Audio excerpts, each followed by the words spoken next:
37, 8쯤에 제 사업을 좀 해야지 더 부자가 될 수 있겠다라는 생각을 하게 됐어요. 그동안 내가 쌓았던 시간들도 너무 아까운데 여기에서는 내가 원하는 부자가 될 수는 없겠다라는 생각이 들고, 미래에 대한 당연함, 미래에 대한 알미라는 건데 내가 내 인생을 투자자로 살아야 되겠다라고 스스로를 규정한 순간 그때부터 인생의 운이 들어오기 시작하는 거예요.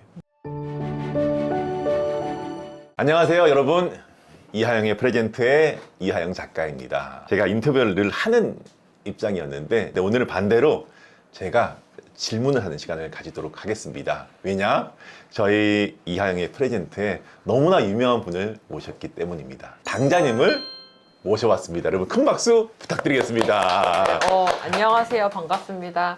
유튜브 채널 당근자판기를 운영하고 있고 현재 숙박업과 부동산 투자를 하고 있으면서 재테크 강사로도 활동하고 있는 당근자판기입니다. 반갑습니다. 네. 아유, 제가 알기로 사실 당자님이 지금은 부동산 전문가 그리고 이런 숙박업 전문가로 알려져 있는데 원래는 직장생활 하지 않으셨나요? 맞아요. 저 간호사였어요.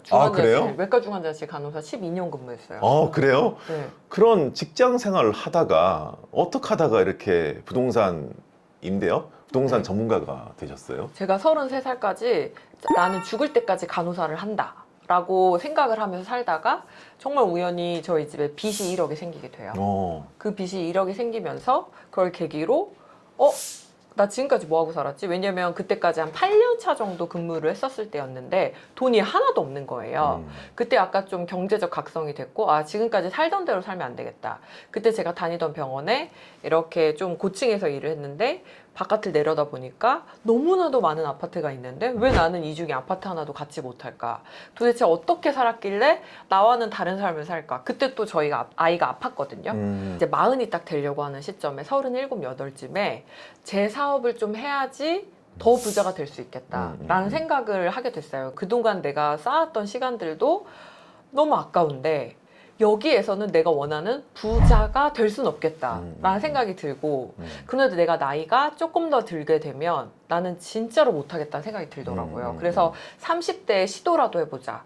그래서 과감하게 모든 걸 다 내려놓고 퇴사를 하게 됐고, 제가 7, 8 이때쯤에 나와서 완전 부동산 투자를 새롭게 시작했던 것 같아요.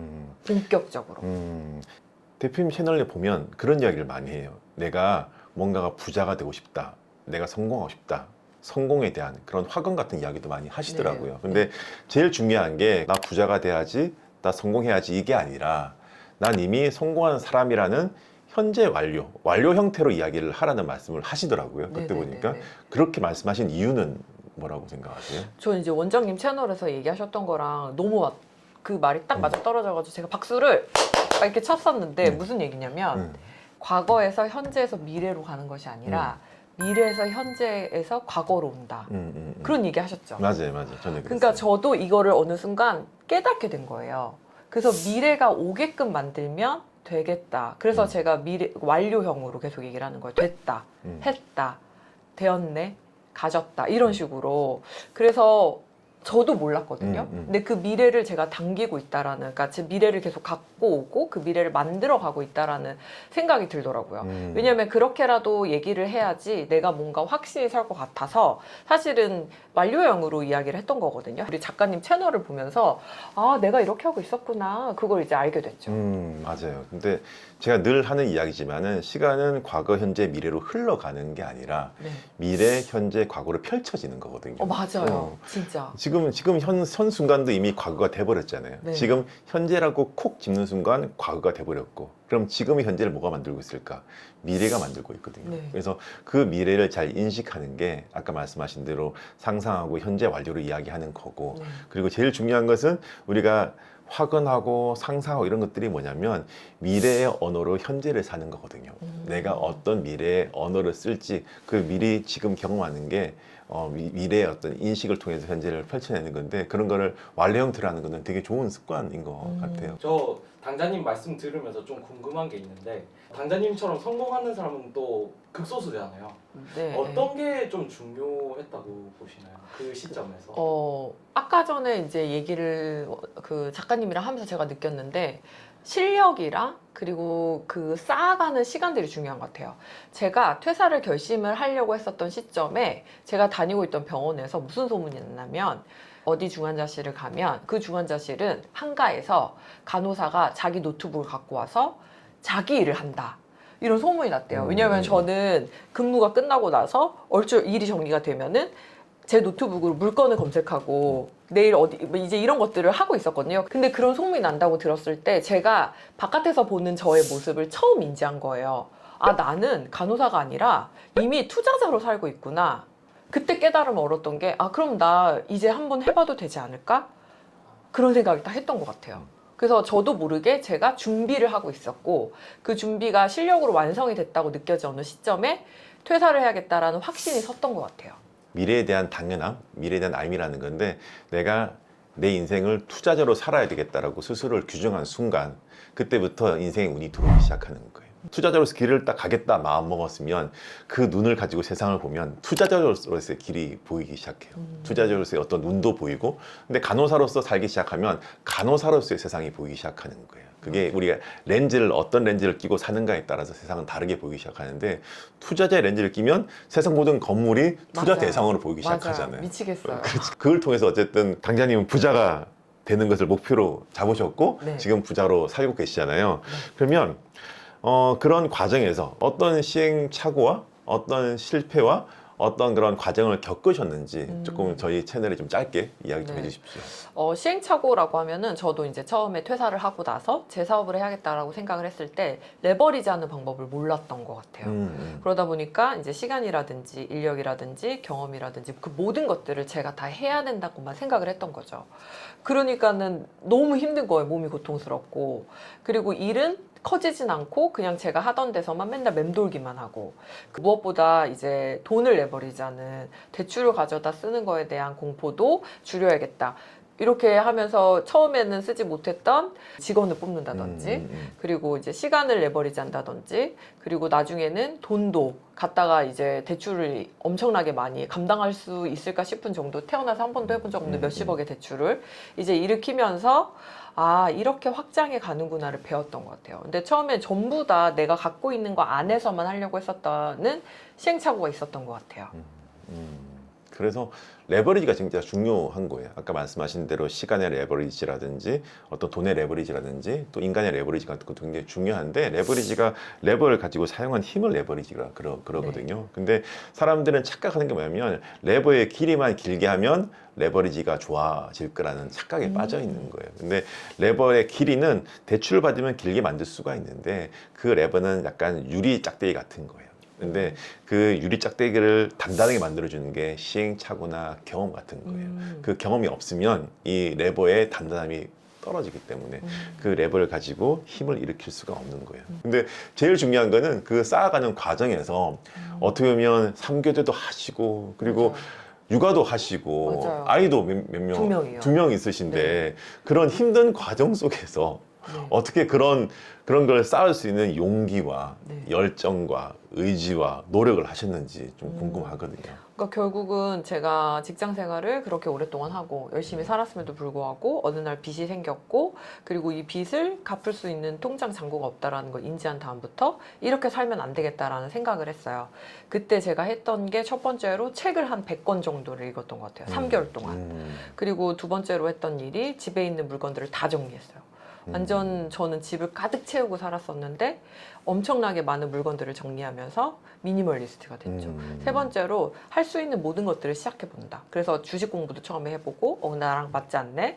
부동산 공부도 해보고 이거 너무 어렵네. 경매 공부도 해보고 근데 경매는 싸게 사니까 내가 좀 해볼 수 있겠다. 그래서 공부를 통해서 선택을 하고 이런 식으로 확장해 나가고 하나씩 했던 것 같아요. 그래서 책을 읽었을 때 그때 약간 좀 또라이가 된 기분으로 진짜 책을 많이 읽었거든요. 왜냐면은 막 누구를 원망할 수도 없었고 내가 잘못된 게 누구의 탓을 할 수도 없었어요. 내가 너무 무지하고 몰랐기 때문에 지금 이 자리에 이렇게 빚 1억으로 아무것도 아닌 채로 있다고 생각을 했거든요. 그럼 내가 좀 알아야겠다. 뭘 좀 알아야겠다는 생각이 들어서 한 3개월 동안 도서관에서 경제, 경영, 그 백만장자, 부자, 투자 이런 키워드를 검색해서 나오는 책은 다 읽었던 것 같아요. 그 책을 읽고 나니까 아 이제 조금 내가 뭘 해야겠다라는 걸 알게 되었고 직장 생활을 하면서는 안 되겠다.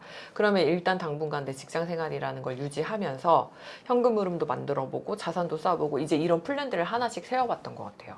그러면서 첫 번째로 했던 게 일단은 가계부 쓰기. 돈을 아껴 썼어요. 근데 돈을 아껴 쓰는 거를 죽기 전까지만 돈을 써보자. 머리도 제가 직접 자르고 파도 길러 먹고 한 달 4인 가족 성장기 아이들이 있는 식비를 16만 원. 물 말아서 김치에다가 먹고 가능한가? 무 절여서 먹고 뭐 그렇게 먹었어요. 그래서 그 절대적으로 쓸 수 있는 모든 돈을 다 아꼈었어요. 그렇게 해서 종잣돈을 만들게 된 거죠. 정리도 집 정리도 하셨다고 했는데 네, 맞아요. 정리를 하신 이유는 또 뭐 어떤 의미가 있으신가요? 일단 제가 가난해진 습관이 이 모든 것들을 다 사서 그렇게 됐다고 생각을 했어요. 특히 책장에 저 무수히 많은 책들이 꼴도 보기 싫은 거예요. 내가 저렇게 많은 책들을 읽었는데 나는 지금 왜 이렇게 가난하게 살고 있지? 생각해보면 책을 읽고 행동하지 않았고 책을 읽고 그대로 해보지 않고 그냥 책만 읽었었던 게 문제였는데 그때는 저 이렇게 많은 책을 읽었는데도 불구하고 내 삶이 달라지지 않았다라는 거에 대해서 책도 보기 싫은 거예요. 옷장을 열면 옷이 가득한데 이런 것들을 사느냐고 내가 가난해졌구나. 이제 이런 생각을 하면서 다 짐을 정리했죠. 싹 다 버렸던 기억이 나요.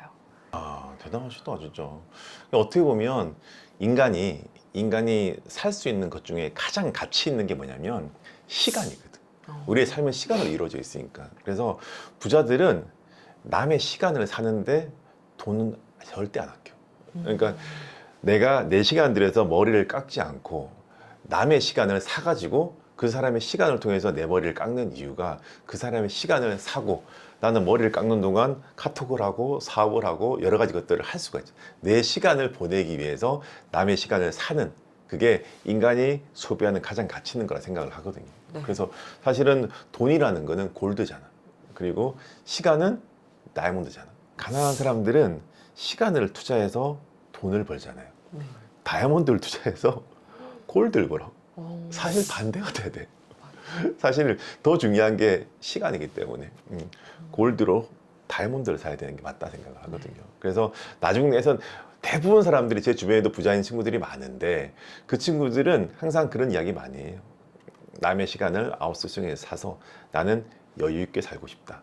그거는 딱 어느 경지에 도달하는 사람들이 비슷하게 하는 이야기인 것 같아요. 그래서 그 시간을 사는 것 그리고 나의 공간을 내가 원하는 곳으로 꾸며 나가는 것. 어떻게 보면 공간 전문가잖아. 그리고 이런 이야기도 있어요. 사업의 모토 중에 하나가 10년이 지나도 질리지 않는 공간을 만드는 게 사업의 어떤 목표로 잡고 계시잖아요. 네네. 그거에 대한 이야기 좀 잠시 해주시죠.